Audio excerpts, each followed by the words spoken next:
Oh, the host started the webinar. This webinar is being recorded. I'm very excited that we're having this webinar and that people are starting to join.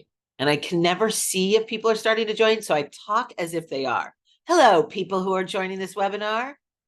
Good morning from California, so it's morning here. Good afternoon for the East Coast people. And good day for everyone else that's in the middle. Good day, just a day. If you're joining and wonder what's up and what you could be doing while we're waiting to start, you could put in the chat your name, your organization name, and where are you joining us from today? Like, for example, I'm Madeline, I'm with M&R. I'm joining you from San Francisco, California today, where it's sunny after a more of a cloudy day. And it's, that sunny after a cloudy day thing is just doing its business on me as usual. Can put stuff in the chat. I see some people in the chat. Oh, that's excellent. One thing when you're in the chat, I see that you're doing, some of you are doing this, some of you are not. Change it to everyone. So some people are just emailing us and telling us, which is cool. We really appreciate you just telling us who you are and where you're from. But let's make a little community while you're here and make it go to everyone. Honestly, Joanne from Dublin, Ireland, we were literally just talking about Ireland like 3 minutes ago before you got on the call. Amazing. Oh, Hannah with St. Joseph's. Hello. Cape Cod, right? Save the Children. Jill, I just feel for all of you at Save the Children right now. I know that you are really busy right now, and I'm glad that you're out there doing good work.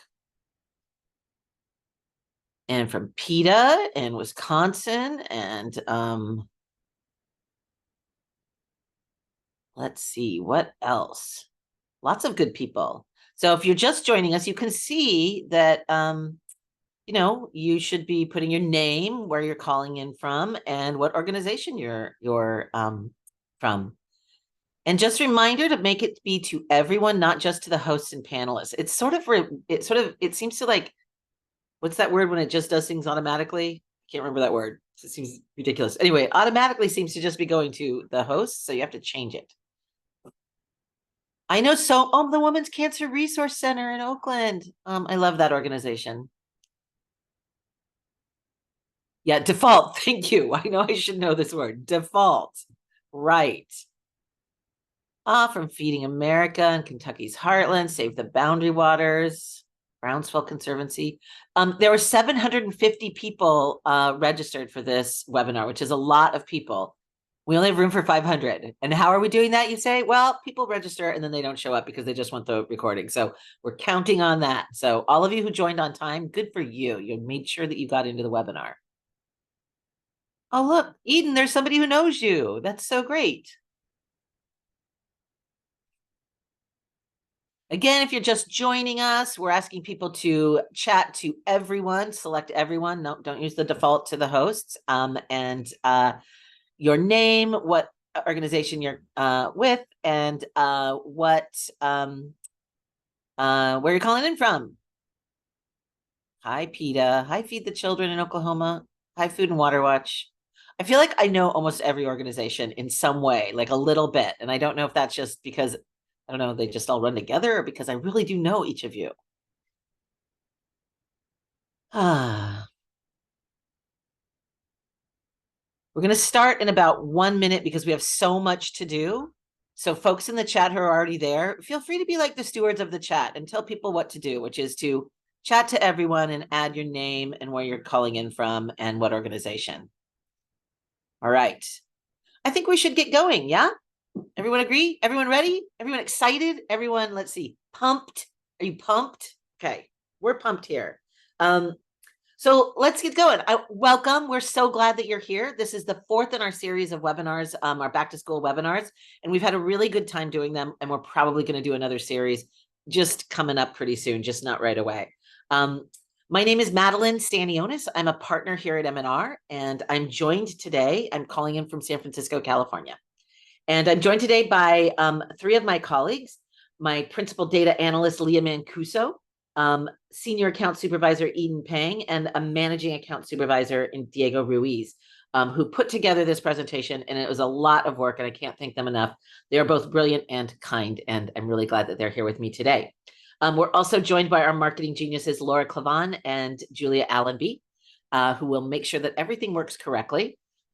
This is a repeat of a very popular session that we did at the NTEN conference at NTC. The whole deck is actually available on NTEN's NTC website, and you can go download the whole deck if you like. But stay for the webinar. It's fun. Don't just go download the deck. Not nearly as much fun. We are recording this session. We will send it to you probably tomorrow-ish, and so you will get that via email tomorrow. And first things first. Oops. If you don't know about M&R, we work only with nonprofits. We believe so deeply in the importance of nonprofits in solving our world's biggest problems. We figure out how to get people to get engaged with your causes. That's what we do. We do it in lots of different ways: advertising, fundraising, organizing, media relations, social media, all of the different ways that we can actually figure out how to get people to do something about what's happening in the world around us. And certainly right now today, with so much happening in the world, the violence in Palestine and Israel, and how heartbreaking it is for everybody who is hurt and affected by that. So just a moment of gratefulness for the organizations who are there trying to help, and sadness for the continued violence in our world. So, all right. I'm wild about everything we do at M&R, but I will tell you there's two things I'm super wild about right now. One is our data co-op. If you don't know about our data co-op, it is a way for you to reach more people who actually want to be reached by you, but have fallen off your list for one reason or another. And we do it without sacrificing their privacy. We don't share names among people. We really just figure out how to actually get to the people who already care about you. The other thing I'm really excited about, especially right now, because we're almost 1 year out from the election, is our new company called M&R Win. And M&R Win is strategic consulting for elections and campaigns. And it's a really important way of us making real change in the world next year and really figuring out how do we freaking win. So I'm super excited about those URLs right there. Today, so what we're going to do today, we're going to show a test. It goes really fast. So it's not one of those sessions where we're going to chit chat the whole time. You're welcome to chit chat in the chat. Remember to go to everyone, not just to the host and panelists. We're going to show a test. You're going to guess in the chat which one. We're going to then show the winner. Keep your own score. This is the honor system. And if you get them all right, then you get our unending respect and a round of applause.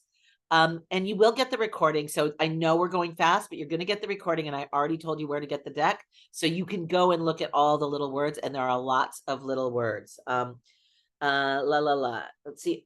Questions and answers. You're going to use the question and answer feature at the bottom of the screen. So it's right there at the bottom. It says questions and answers. When our speakers are not speaking, they will be endeavoring to answer your questions. You will likely have things you want to discuss. Don't use the Q&A for that. Put those in the chat. Have discussion in the chat. The deck, as I said, is at the NTEN NTC conference. We presented this session. And someone on this call will go find it and we'll put it in the chat at some point today. If not, it will be in the email you get tomorrow. So, all right. A couple of things about testing that we mostly follow. We try to have a clear objective. Like, we want to find out whether or not adding a picture of a clown does in fact increase fundraising response.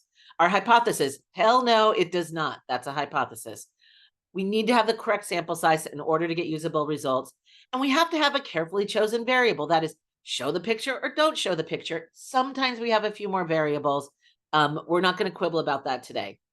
And then you need to have really good statistically significant evaluation metrics. All of the tests today followed this, generally speaking. So they all are statistically significant. They all had good sample sizes. They all had objectives. And so you don't need to ask, is that statistically significant? Because it always is. We are M&R and we don't like to do things that aren't statistically significant. So are you ready? Maybe just say, yeah, you're ready in the chat so we can know. Say, yeah, you're ready. That would humor me. Humor me. All right. That's right. That's the kind of vibe I like. All right. Let's get going. All right, first test up is the International Rescue Committee, and IRC wanted to know, also shout out if any IRC people are here, do optimizations on buttons targeted for the mobile experience increase conversion rate? So the control, you can see they have some extra text. You can't quite read it on a phone. And then B is the test where it's a little more streamlined, easier to see. So put in the chat. I'm seeing a lot of Bs. Who do we think won? And it was B. B was the winner. 39% increase in conversion rate. A lot of increase. Awesome job, y'all. All right, next up, Humane Society of the United States, HSUS. We love you. Hope you are here. HSUS wanted to know, does a redesigned, more colorful monthly push cause more donors to make monthly gifts? So this is a two-way test. So we have our control, which you can see has blue buttons, a little more text. Then option B, the first variant, has black cursive with a heart emoji. And then variant 2, option C, has that blue cursive with a heart emoji. So who do we think won? See some A's and B's.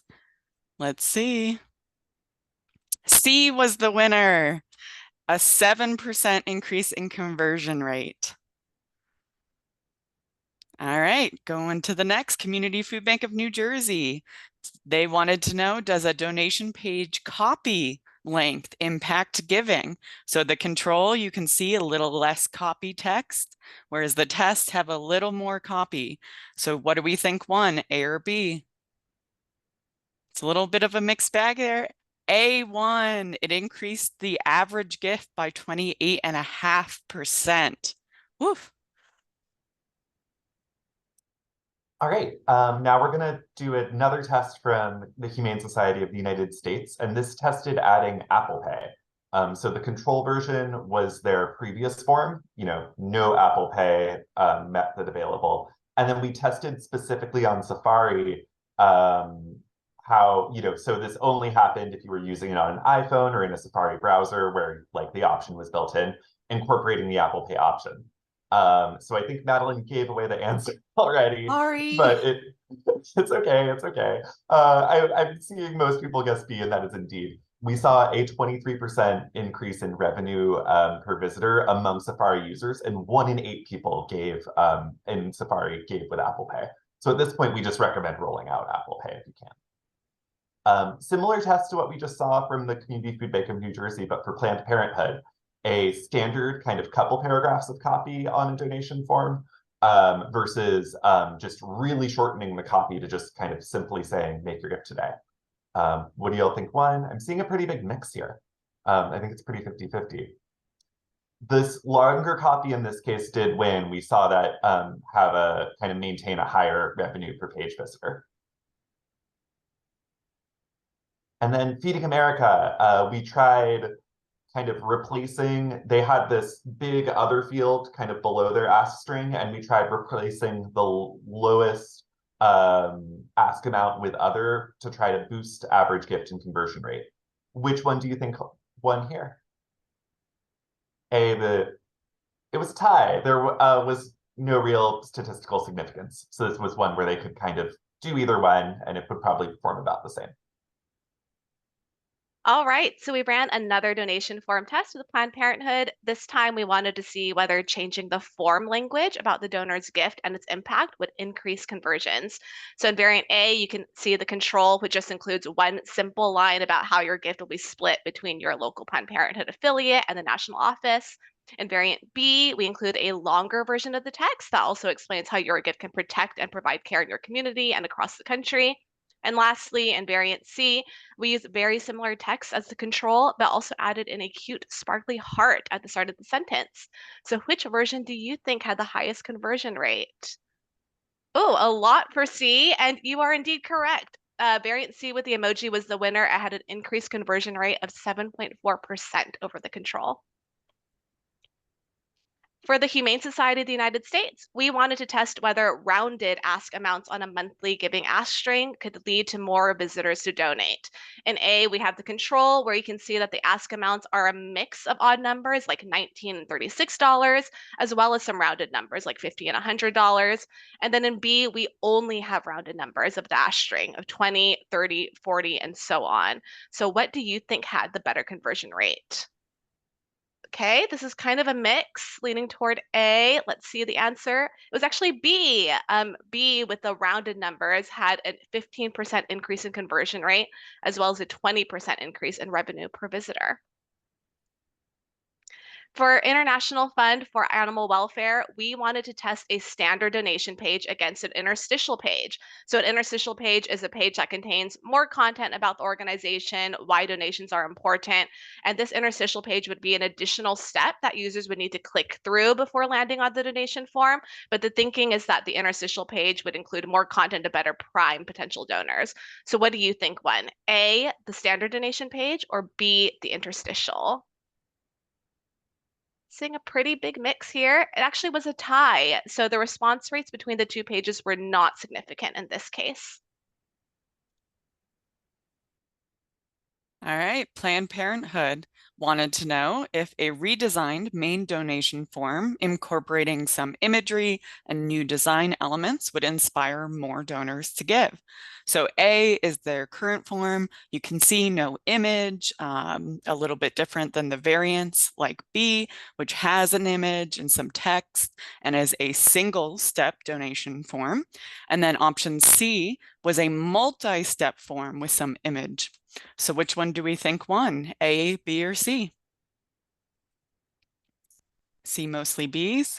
So it was actually a tie between A and B, but ultimately the single step forms won handedly. The multi-step form did not perform as well. PETA, People for the Ethical Treatment of Animals, wanted to know if a shopping cart style donation page enabled users to select individual items would help increase donations. So you can see the control is a pretty standard donation form, whereas the test had these fun items you could add to your cart to give to dogs in need. So which do we think won, A or B? I see a lot of Bs. And you would be right. B increased conversion rate by 20%. Another Humane Society test, they wanted to know if giving donors a premium t-shirt incentivized them to give monthly. So their control offers the t-shirt premium, as you can see there, whereas the test took away that premium offer. So what do we think won, A or B? A little bit of a mix, maybe leaning A. There was actually no statistical difference between the two. All right, the next one we've got is the Community Food Bank of New Jersey, and they did a donation form imagery test. Their control is kind of like food in a warehouse, ready to go get delivered, and the test is kind of an image of family like enjoying the food they would get from the food bank. So which do you think won, the warehouse image or the family image? Correct, that looks like mostly what people were saying, that the family image would win. You know, it's a lot more emotive. It kind of makes sense that would inspire more people to give, but it's a really big increase in conversion rate. Next is the League of Conservation Voters. They tested switching from a one-time monthly toggle. So this is kind of the usual recurring gift option that you see most often on nonprofits donation forms to a annual checkbox. So it's auto-selected. It's very like clear. You can see it very clearly, but it will make your gift like renew on that date each year. And the test here was to see which one would increase annualized revenue the most. So what would increase like the amount of revenue you'd expect to see over a year? Is it getting some monthly gifts or some annual gifts? So I'm seeing a lot of Bs, some mix, but like A and B. And A was the winner here. And it was interesting because what we saw here is it actually increased the conversion rate. It wasn't really a matter of annualized revenue. It was just people were more likely to give on the toggled form. And this is another test from Planned Parenthood. And this is testing streamlining the form. You can see this isn't really testing just one little change, because when we were making this test, we kind of figured like only one change, we probably wouldn't see a statistically significant difference. But we wanted to test what would the impact be of like removing a lot of the ways that people could get distracted from making the gift or go off the form. So it kind of streamlines it in lots of different ways. So what do you all think? A, the original form that kind of has all this additional content, or B, the streamlined form? Yeah, tie, no statistically significant difference here. This is one of the rare occasions where we did move ahead with the streamlined form, even though there was no statistically significant difference. The results were leaning that way, and we thought the streamlined form would give us a better basis for like building off of and testing more things in the future. Great. So we have another test for the Humane Society of the United States. This time we wanted to test whether including a cover transaction fees checkbox could help increase giving. In A, we have the control, which has no transaction fee checkbox. In B, we now have the transaction fee checkbox right there at the bottom, and this is defaulted to be unchecked for users. And then in C, we have the transaction fee checkbox, but this time it's defaulted to be pre-checked for users. Which version do you think had a higher revenue per user? All right, the answer is B, the unchecked transaction fee checkbox. Here's an ask string test with Feeding America. We wanted to know whether decreasing the monthly gift ask string would impact the monthly gift conversion rate. So you can see in A, we have the control where we have the ask string based on the highest previous contribution, or HPC. The top end of the ask string is 60% of the user's HPC, and then it decreases down to the lowest amount in the ask string, which is 10% of HPC. And then in B, we tested a lower ask string across the board. The highest amount is now 55% of the user's highest previous contribution, and it goes down to the lowest amount, which is 5% of HPC. What version do you think had a higher monthly gift conversion rate? Seeing a mix? Yeah, this one's tricky. It was a tie. The lower ask string did not have a significant effect on response rate, average monthly gift, or 3-year long-term value for donors. Okay, now let's move on to some website design tests. First up, the International Rescue Committee was interested in seeing whether a more crisis-oriented photo would perform better than a more hopeful photo of a smiling child. So in A, we have this crisis need photo, and in B, we have a smiling child photo. Which photo do you think won? I'm seeing a mix here. The winner was actually B, the smiling child. It had a 23.8% increased conversion rate over the control. And also, just a quick plug, if you're interested to hear more about how we at M&R approach ethical creative, you can read more in our complete ethical creative guide by visiting mrss.com/guide. All right, up next, we have another IRC image test. They wanted to know if the traditional need-based imagery and text perform better than a lighthearted, relatable holiday theme on the homepage. So similar to the last one, do we think A or B? I see a lot of Bs. Actually, this one was a tie. There was no statistical difference, which again opens up the door to consider a different take on use of imagery and messaging aligned with ethical guidelines. All right, another Humane Society of the United States test. They wanted to know if refreshing to new imagery would cause more donors to convert. So A was their control imagery that they had been using. B was a cute little puppy in a bowl. And C was an image of a dog chained to a tree. So which do we think won, A, B, or C? See a lot of Bs. And C was the winner with an increase of 27% of revenue per visitor. I also want to adopt them all. IRC wanted to know if a less invasive pop-up, a sticky footer, would inspire more website users to donate. So their control was a pop-up right in the middle of their page, very front and center. And the test was a sticky footer, which is an ad at the bottom of the web page. So they wanted to know if A or B would win. Let's see. And A, right, front and center, 145% conversion rate increase over the test.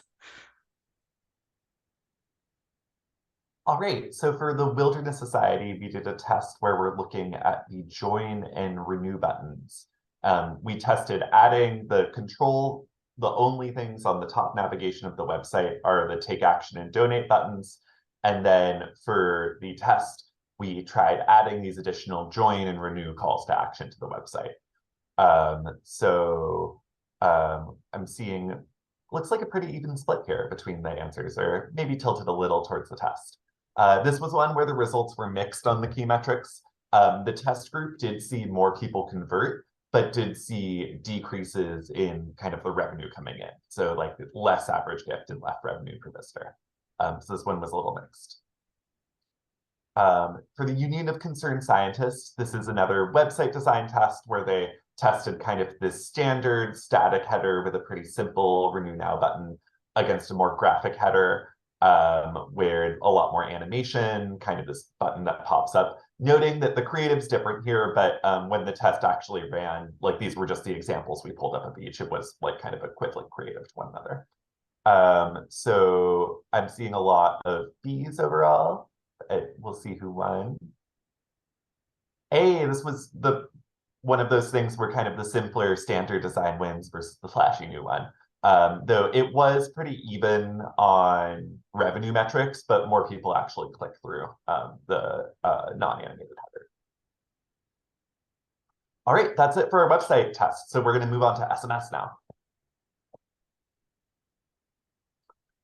So this is a test we ran for Planned Parenthood on kind of how to best do engagements over mobile. So we tried including the first question, the standard approach. This was a quiz that they were sending out over mobile, and the control is their standard approach where the first message you get just links straight to the quiz. The test is asking the recipient to answer the first question like in a text flow on their phone, and then they get a link to the quiz.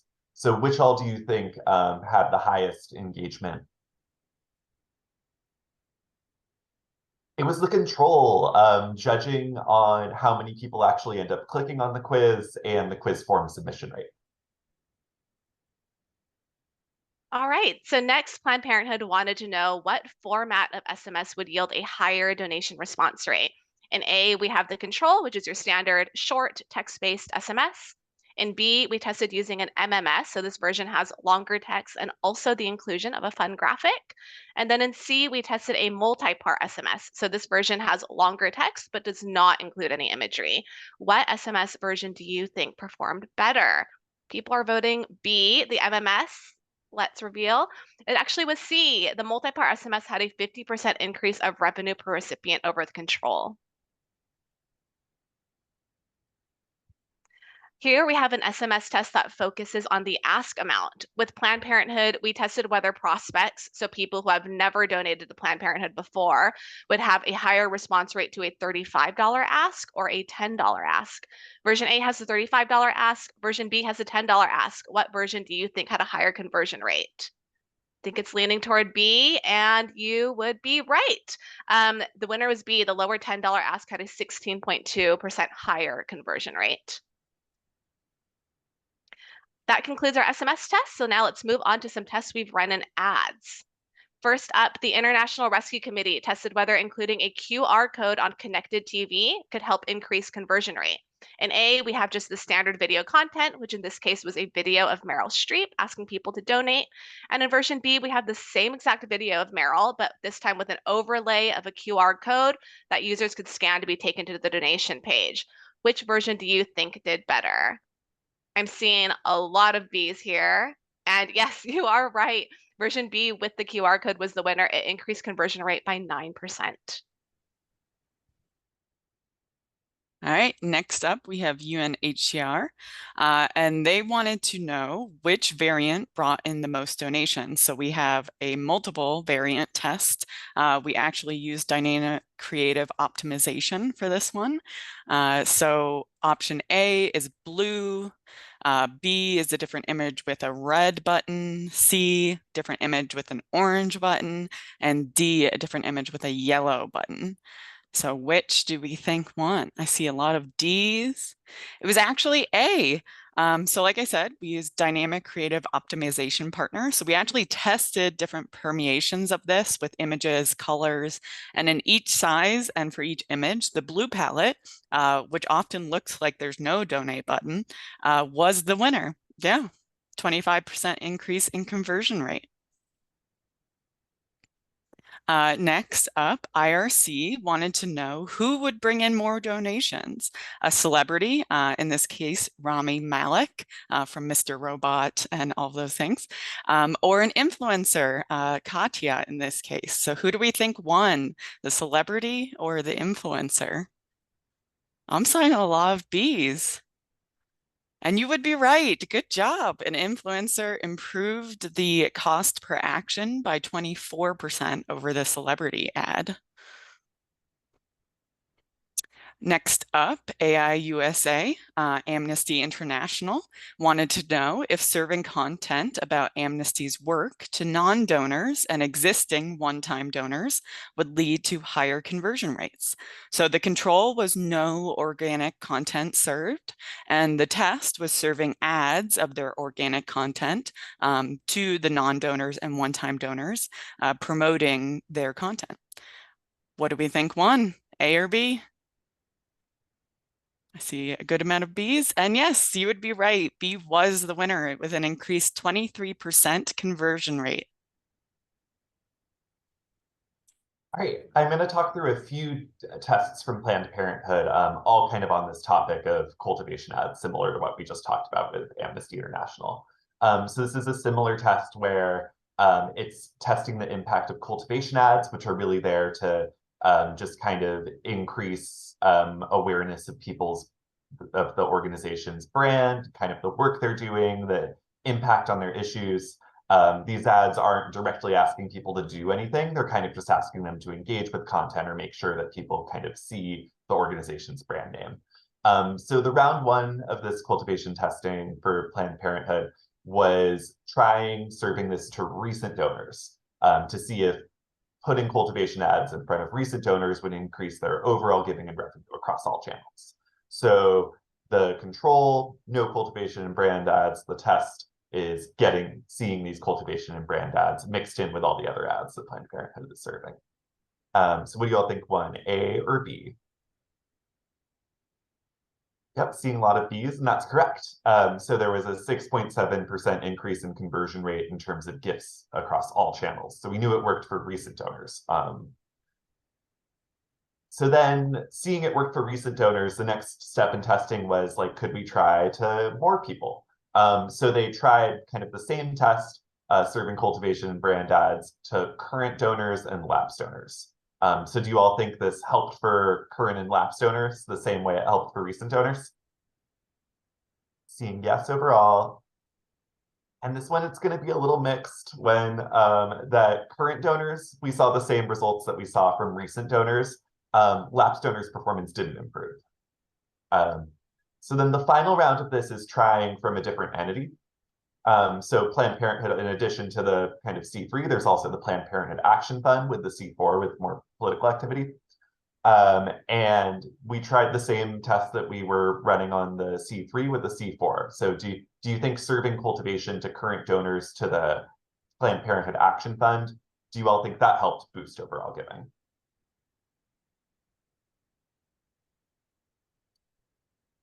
And this one we saw a tie. We didn't see a statistically significant difference. So those tests are kind of a cool example of how you can see like differing results among different audiences and then tailor your strategy.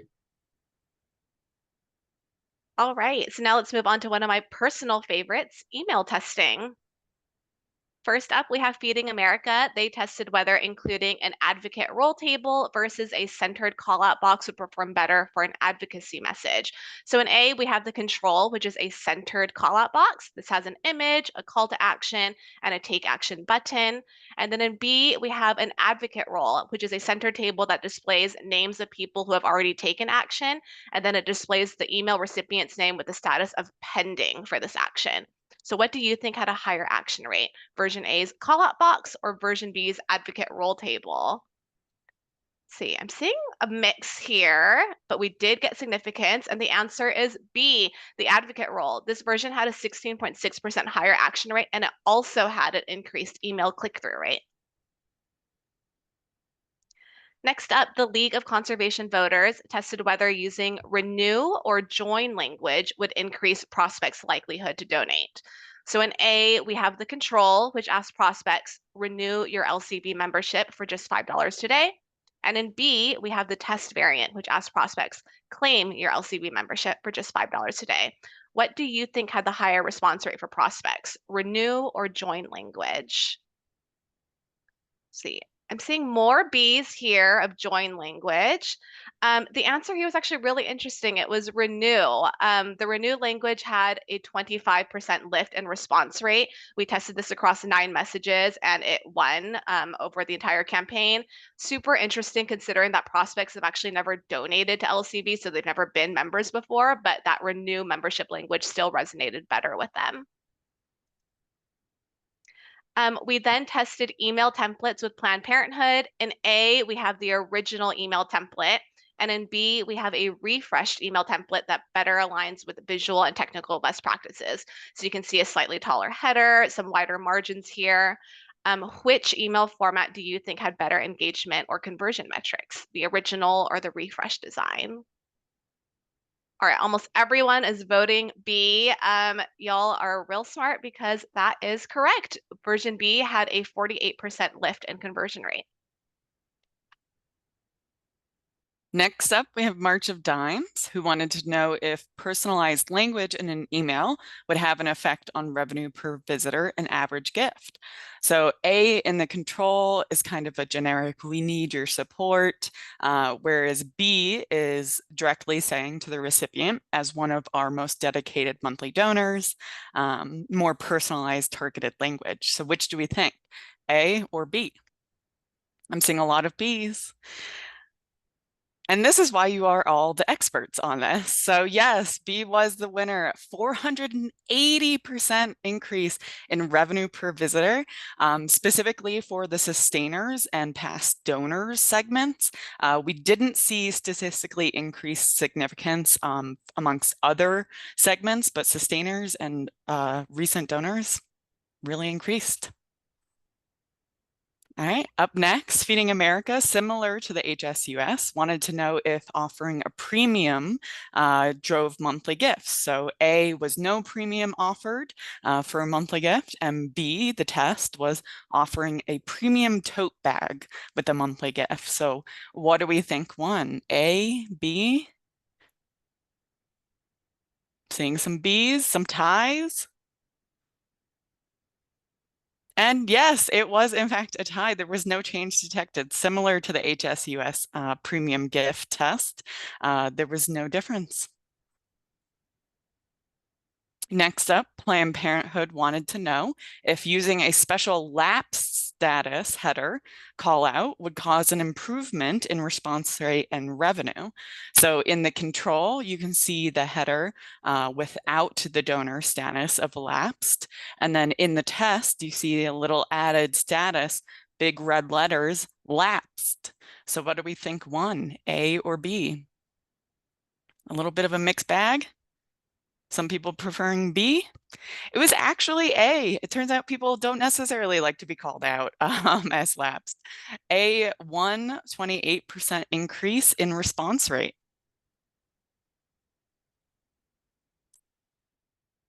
All right, here's another email test from Feeding America. And this test tried putting in additional places to take action. So you can see here, there's kind of like, in addition to the there's the additional take action button right above the call out box. And there were kind of just additional buttons throughout these emails where you could take action more easily. What do you all think won, A or B?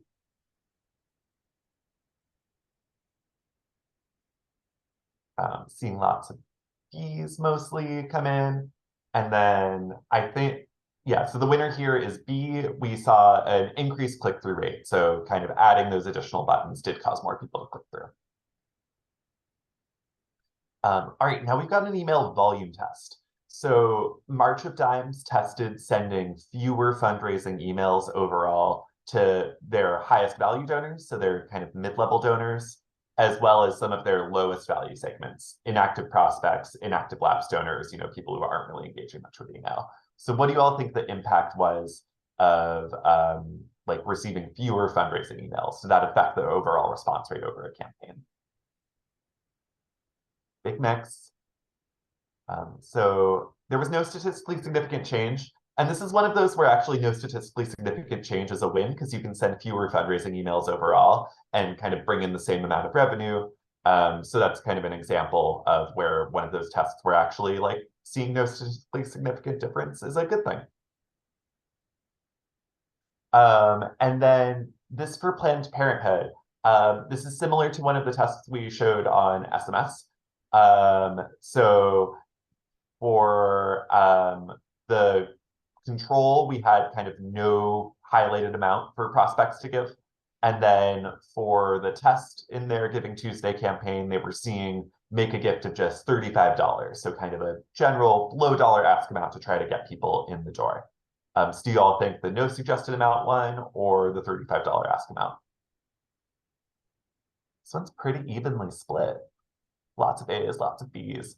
The $35 ask amount did win, and that increased revenue per recipient by a lot. So they saw this big increase in revenue per recipient. Technically, that was marginally statistically significant, so it wasn't quite at the 95% threshold, but we felt pretty confident the results. This was definitely helping. All right, so we ran a test with the people of for the ethical treatment of animals. Shout out to all the PETA folks that I see in the chat right now, to test whether adding emojis in the sender name of emails would affect response rate. In A, you can see the control, which has the standard email senders with no emojis. And then in B, we have versions that include some cute emojis, like some paw prints and some hearts. What do you think won? A, with no emojis, or B, with the emojis? Oh, I see someone saying B for sure. So that's a lot of confidence in the emojis. Let's reveal the answer. You are correct. B1. This was particularly significant for the prospect segment. Prospects had an increase in 38% for response rate for the version of emails that they received with the emojis. In this test, the League of Conservation Voters wanted to know what email topic would inspire members to give. So in version A, we have the traditional environmental language. Here you can see that the email focuses on current threats to the environment. And then in B, we have a totally different email version that instead focuses on threats to democracy. So here we're talking about voter suppression, voting rights, etc. What angle do you think performed better for LCV supporters? Okay, I'm seeing a lot of A's here, actually. Yeah, seeing a lot of A's. And you are correct. The traditional angle of environmental threats had an increase in 39.9% in response rate over the test version. Next, the Union of Concerned Scientists tested a different ask and a different donation page. So in A, the control, supporters received a standard email ask that did not specify a specific amount to give, and it also landed people on an auto renewal donation page that would allow users to automatically renew their donation each year. And then in B, the test version, supporters received an email that specifically called out a $10 donation ask, and the donation page was instead defaulted to a monthly giving page rather than a one-time auto renewal option. So which version do you all think won? A lot of B's in the chat. I'm seeing resounding votes for B's. You are correct. B, the $10 ask and the monthly default won. It had an increased response rate to the email as well as an increased conversion rate on the donation page itself.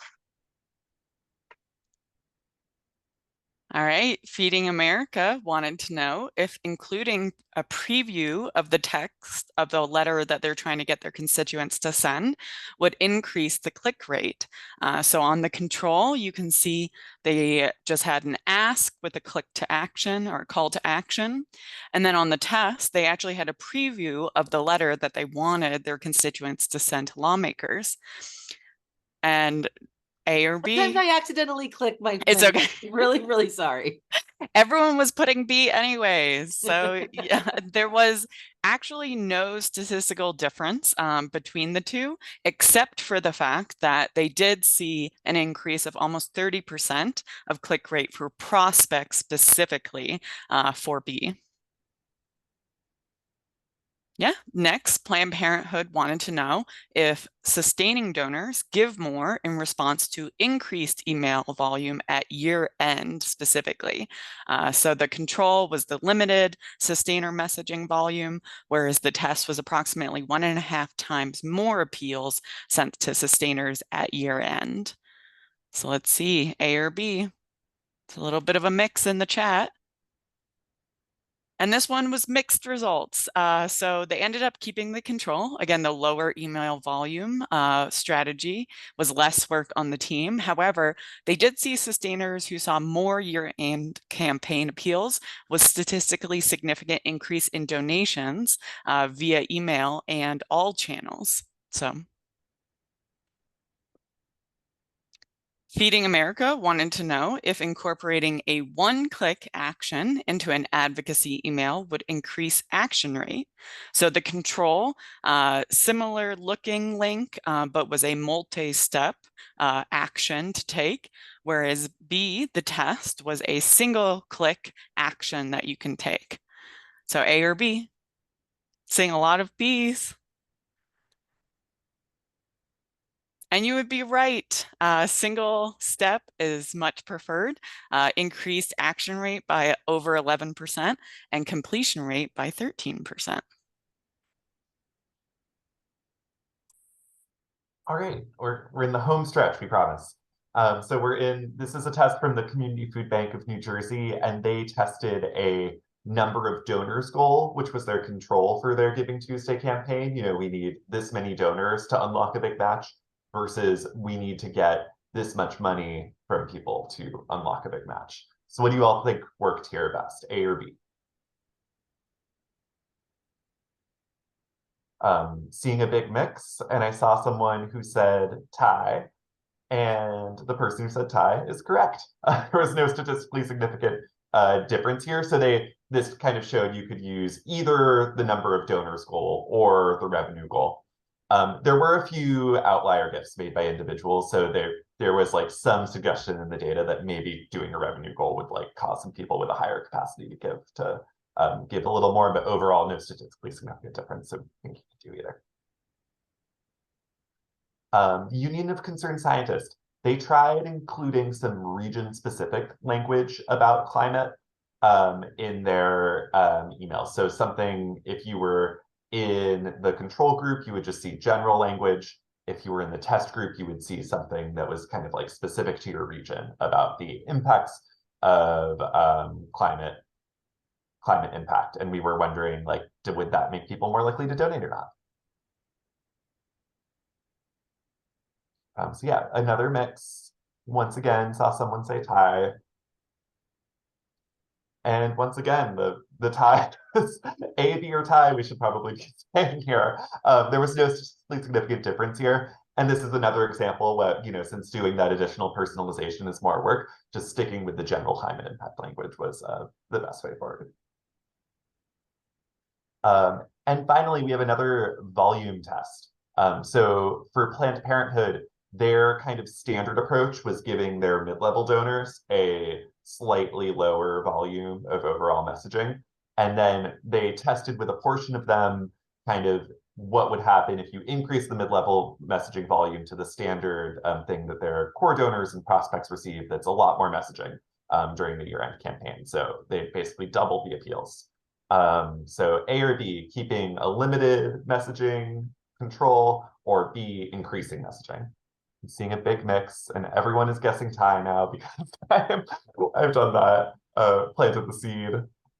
And this one, the control one, it actually had a higher revenue per recipient and conversion rate, and the higher volume of sends actually was decreasing revenue per constituent, which is a pretty surprising result, and increasing unsubscribes a lot. So we actually cut this one off early, like the results were so pronounced, and we're kind of stuck with the standard limited mid-level messaging volume. All right. So with Feeding America, we wanted to test linked text size. So in Control in A, we have the linked text, which is the same size as the text in the rest of the email. And in B, we have a test version where the linked text is a larger size than the rest of the email. Our hypothesis here was that the bigger text size could maybe be a little bit more eye-catching and get people to click through to it. So which do you think won? Okay, people are voting a lot of Bs. Oh, and also a lot of ties. Y'all are catching on here. We can reveal the answer. So the answer here actually was a tie. This one, we didn't see any kind of statistical significant change in click rate between the standard linked text size versus the larger font here. With the Union of Concerned Scientists, we wanted to test whether increasing the number of cultivation messages during end of year could help encourage donors to give more. So Group A did not receive any cultivation messages in December, whereas Group B received 3 cultivation and engagement emails ahead of all of the end of year appeals. So which treatment do you think had a higher revenue per recipient? Group A with no cultivation emails or Group B with the 3 additional cultivation emails? Everyone here is voting B, I think. Yeah, I'm seeing almost all Bs here. You are correct. So the cultivation email group received a 10% increase in donation response rate. So again, kind of highlighting to us that doing a mix of email appeals as well as some engagement emails is always good for the email list. Okay, this is our final test. We made it. Thank you so much for tuning into 60 Tests in 60 Minutes. This has been super, super fun for us. This is test number 60. So let's see if you can get this final one right. With March of Dimes, we wanted to know whether sending a resend, so an exact duplicate of a message that we had already sent earlier in the campaign or earlier in the year, would yield a similar response rate as sending a brand new email. So Group A received brand new email appeals, whereas Group B received resends of previously sent messages. What do you think won, the brand new appeals or the resends? Okay, I'm seeing a mix of like tie and Bs here. Okay, drum roll for the very final test we have this morning. It was a tie. It was no statistically significant impact. And actually here, this was really nice news because it was interesting that the resends performed just as well as the brand new messages. Super helpful to know because then that means that in longer campaigns, we knew that we could rely on repurposing some of the earlier appeals rather than writing and setting up everything completely from scratch. Y'all, we have time for some questions for our esteemed panel. So I saw some question and answer in the question and answer feature. We seem to have answered most of those questions. But what questions do you have? Or quibbles? You can have quibbles too, like you can, or comments. And I think that we can, I don't know the best way to get them. If you have a question, put it in the chat and then we'll raise it up. If you don't have a question, that's cool too. A compliment is always welcome. Thank you. All right, question in the chat. How do you set up the one-click feature? Does that depend on your CRM? Who knows that one? I'm going to say it's Eden or Diego who might know how to set up a one-click. Definitely would depend on the CRM, how it works. Yeah. I haven't worked in the weeds on like I think this was a one-click action setup. And yeah, it depends on like what advocacy platform you're specifically using. Another question on, did we face any deliverability spam issues with the PETA emoji sender test? Yeah, we did not face any deliverability or spam issues with that test. So that was a great win.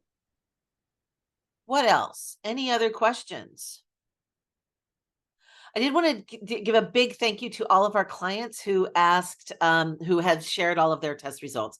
Every time we come back and say, can we share these results? Every one of our clients says, absolutely, of course you can. And that is a really nice thing that because we all learn when we all, have access to the learning. So, and if your organization is too small to do some of these tests, just copy the results of these, just learn from what the big organizations do. That's the best way to do it is copy things. Some of the tests, I kept saying this, some of the tests did have more than one significant variable. We discussed this earlier. I'm like, yeah, most of our tests are one variable. Sometimes there's a package test and that's just how we do it. And Jill, good job calling it out. I knew that somebody would, and it was you. So yay you. And it's true. Sometimes we do a package test and it's not just one variable. And so you're right. That might be when we come back to and say, we did a package test. It was this package. And then maybe we'll come back and say, let's just test some of the variables within it. And we sometimes do that as well. So Yeah. And I'll also just say quickly, that's usually something, you know, when we have more than like 30 to 40 seconds per test to discuss, like how different variables interact with each other and how we account for confounding variables in analysis is something that we're like working through in depth with our clients too. our friend Jeff at PETA asks if there is any threshold we have seen for how many donate buttons can be added to an email before no more benefit is seen. Jeff, I believe the answer is 103. No, I'm just kidding. Have we seen a threshold for how many donate buttons is too many donate buttons? No. Yeah, I don't know if we've tested that. I personally haven't tested this, but Jeff, I know we're always talking about campaigns. So if this is something you want to test for PETA, we absolutely can. Unlimited donate buttons, unlimited heart emojis. We can do it all, Jeff. For the person who came in late, did some of our A/B tests increase unsubscribes? Is that something that we track to see if yeah, so yes, I'm seeing a nod. Anyone, Leah, you want to add on to that? Sure. Yeah. No, I was just going to say we look at many different metrics, average gift, conversion rates, and unsubscribe rate is often one we look at for email testing. Yes. Because we don't want to increase those unsubs. Yeah, it's often a secondary metric. So it might be something where like if the revenue is even, we'll check that one. The volume tests, when you look in the deck, there will often be more info in the description about how like the volume tests impacted unsubscribes. Unsurprisingly, generally higher volume, more unsubscribes. I did also want to comment that those of you who tried to click on the link to the deck, it has now been changed, so it is shared with everyone. So it's a public folder now. So, yay! So that's good news. Anything else? Any other questions? Seeing one. Oh, here we go. Does the take action button with the picture perform better than the regular take action button? I'm not sure if that was like referring to one of the tests in the deck or not. But I don't know if we've tested that specifically. Or Leah, you can go ahead. I would just say, yeah, it depends. And that is exactly why we do testing, is to find out those kinds of things because it can vary quite a bit. Yeah. And that probably is what imagery is it? Like what type of imagery does your organization generally use? That's one where we would get more like specific to your audience and like your program. Another question about if our ad test results incorporate the cost of the ads in the determination of whether revenue per donor was increased. Yes, we do often look at cost of the ads, especially looking at the cost per action for our ads to see if it improved on the control versus the test. So it does incorporate that. So we're looking at the cost benefit analysis, not just the gross. What else? Other questions? Compliments? What would you like to see more of in webinars from us? We love doing these webinars. They're really fun for us to do. It's a really great chance for all of us in this whole community of do-gooders in the world to get together and chat. If there's other webinars you'd like to see from us, we're here. We like to do them. Direct mail testing would be great. Yes, agreed. Right on. More email tests. Can never get enough. We can do things not on testing too, by the way. I mean, we really like testing, but monthly donor acquisition. Oh, multi-channel testing would. Oh, that was Diego. Yes, that would be. Yeah, that we've definitely done some multi-channel ladders of engagement acquisition. How to implement big client findings for small clients. That's a little bit what we were trying to do today, Beth, as you know. Hi, Beth, by the way. In the cultivation ads for Planned Parenthood, what's the difference between recent donors and current donors? I think that might be a Eden question. I can probably answer Diego, maybe. Yeah, I think it's just like a matter of it's going a little bit further back in terms of how recently they donated. Everyone's definition of recency is a little bit different, but you might say that, like, my guess is that it might be 3 to 6 months are current donors and recent might be 6 to 12. I'm hazarding a guess there, but a little bit different for each. How to re-engage lapsed donors. Yep. Agreed. And I just want to say one way to re-engage lapsed donors is also just thinking about using Scout Quest or another way that you can actually find the people who've fallen off your list who are donors. So I know you were thinking re-engage lapsed donors who might still be on your list, but right on. All right. So I've left this up that you have our contact info. We really don't mind getting email from you. And yeah, we're here to serve, and we're really happy that you guys all came to this. Yep. And we will be sending the link to the presentation via email tomorrow.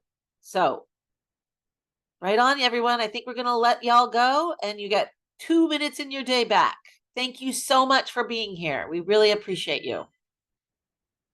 Have a great day.